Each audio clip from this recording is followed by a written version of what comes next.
Si toi aussi tu avais reconnu en ce jour ce qui peut te donner la paix, mais hélas, cela est resté caché à tes yeux.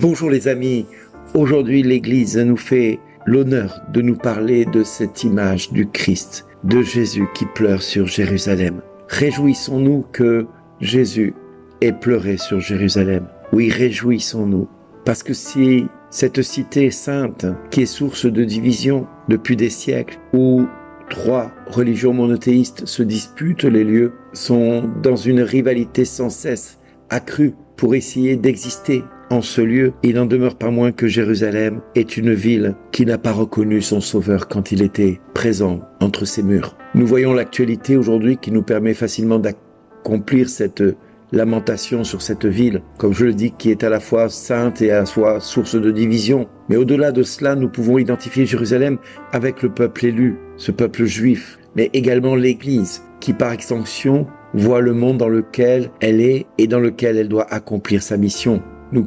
découvrons également une société qui, même si elle atteint des sommets dans le domaine de la technologie, de la science, continue de gémir et de pleurer, car elle vit entourée par l'égoïsme de tous les membres de cette terre. Elle est bâtie dans des murs de violence, de désordre moral. Elle bâtit également des chaînes d'individualisme, déshumanisant toute relation humaine. Ce que nous découvrons en Jérusalem, c'est un peuple qui n'a pas su reconnaître le Dieu qui l'a visité. Mais nous-mêmes, chrétiens, reconnaissons-nous le Seigneur et le Sauveur dans nos vies? Sommes-nous capables de regarder dans nos propres vies la présence du Christ? Sommes-nous capables de voir quand le Christ vient nous visiter dans notre quotidien? Alors il ne s'agit pas d'être un prophète de malheur et de voir Jérusalem se détruire et être détruite par les multiples rebondissements de son histoire. Non, nous sommes appelés à être un peuple d'espérance, un peuple qui continue de croire et d'espérer, un peuple qui, au-delà des murs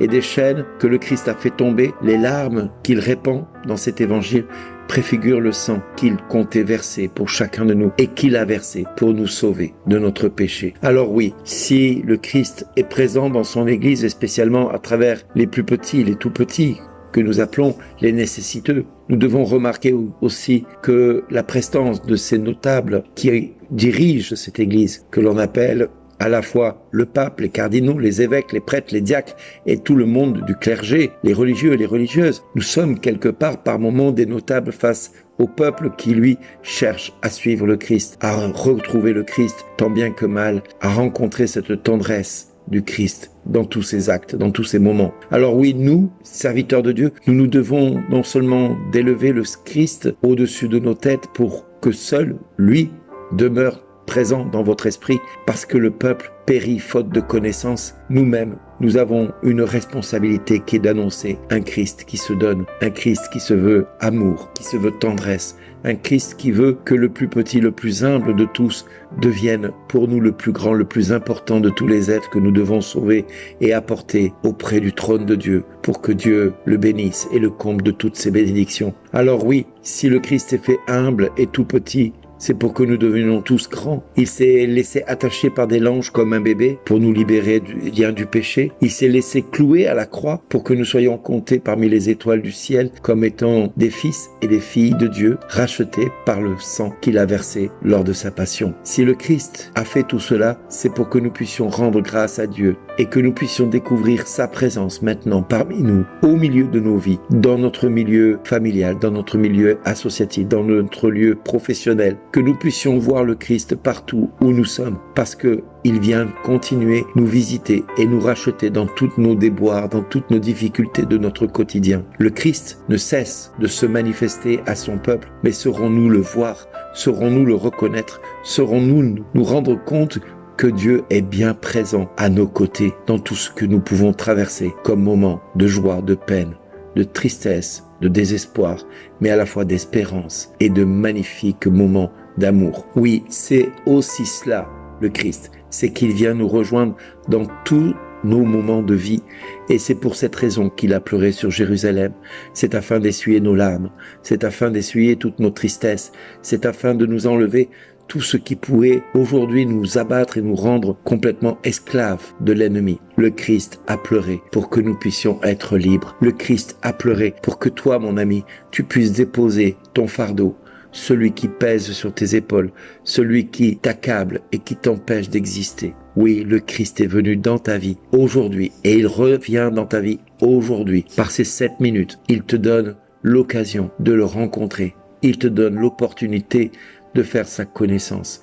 Il te donne la grâce de pouvoir te laisser aimer et pardonner. Voilà pourquoi le Christ a pleuré à Jérusalem. Voilà pourquoi il continue à pleurer chaque fois qu'un enfant se détourne de son père. Voilà pourquoi le Christ continue de pleurer chaque fois que l'un de nous n'en fait qu'à sa tête, au lieu de chercher la divine volonté du Père. Soyons attentifs à tout ce qu'il nous demande dans sa parole.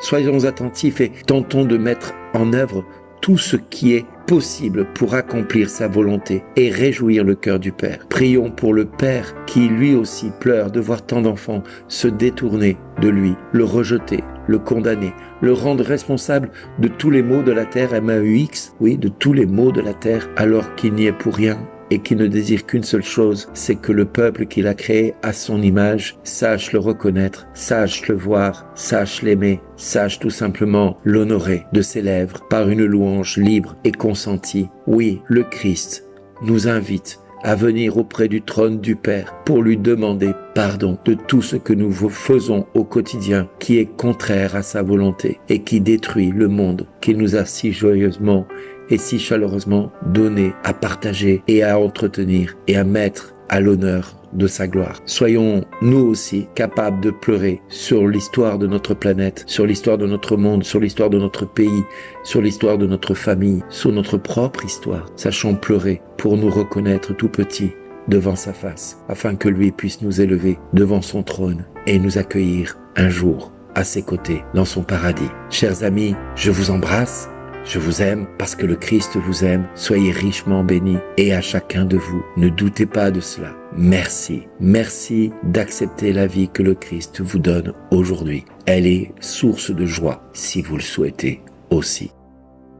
Seigneur Jésus, aie compassion de la France. Daigne l'étreindre dans ton amour et lui en montrer toute ta tendresse. Fais que remplie d'amour pour toi, elle contribue à te faire aimer de toutes les nations de la terre. Ô amour de Jésus, nous prenons ici l'engagement de te rester fidèle et de travailler d'un cœur ardent à répandre ton règne dans tout l'univers. Amen.